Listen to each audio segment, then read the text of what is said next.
Surat special operation group પોલીસે છેલ્લા 3 દિવસમાં દરિયાઈ તરતું સોના તરીકે ઓળખાતી વેલ માછલીની વોમિટિંગનો 5 કરોડ 4 લાખ રૂપિયાનો ગેરકાયદે કારોબાર ઝડપી પાડ્યો છે. પોલીસે 3 દિવસના ઓપરેશનમાં આ 3 આરોપીઓની ધરપકડ કરી કિંમતી સામગ્રી જપ્ત કરી છે. એસઓજીના ડીસીપી રાજદીપસિંહ નકુમે જણાવતા કહ્યું કે વેલ માછલીની વોમિટી અંગે ખાનગી બાતમી મળ્યા પછી એસઓજી ટીમ કામગીરીમાં જોડાઈ હતી. તપાસમાં જાણવા મળ્યું કે આરોપીઓ વેલ માછલીની વોમિટિંગ એમ્બરગ્રીસની ઊંચી કિંમતને કારણે તેની ગેરકાયદે વેચાણ માટે સુરત શહેરમાં આવ્યા હતા. આ સુગંધિત પદાર્થ પરફ્યુમ અને દવા ઉદ્યોગમાં ખૂબ જ કિંમતી માનવામાં આવે છે. પોલીસ અધિકારીએ જણાવ્યું હતું કે આપણી માહિતી પ્રમાણે આરોપીઓ પાસેથી 4.5 કરોડ રૂપિયા મૂલ્યની વેલ માછલીની વોમિટિંગ જપ્ત કરવામાં આવી છે. ત્રણેય આરોપીઓની ધરપકડ કરવામાં આવી છે અને તેમની વધુ તપાસ ચાલુ છે. सूरत एसओजी ने पिछले 3 दिनों में 10 करोड़ का एम्बरगिस जिसको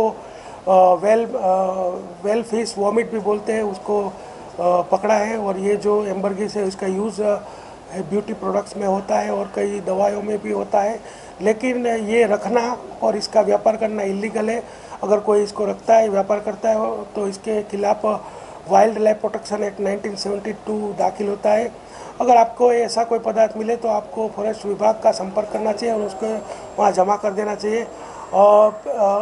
लास्ट कल हमको माहिती मिली थी कि 3 लोग हैं, ये एम्बरगिस लेके घूम रहे हैं, कोई कस्टमर की शोध कर रहे हैं। तो एसओजी को बातमी मिली और एसओजी ने रेड की तो तीनों लोग रेड हैंडेड पकड़ा गए। उनके पास 5 किलो एम्बरगिस मिला है जिसकी कीमत 5 करोड़ है। टोटल 3 दिन में हमने 10 करोड़ का ये पकड़ा है।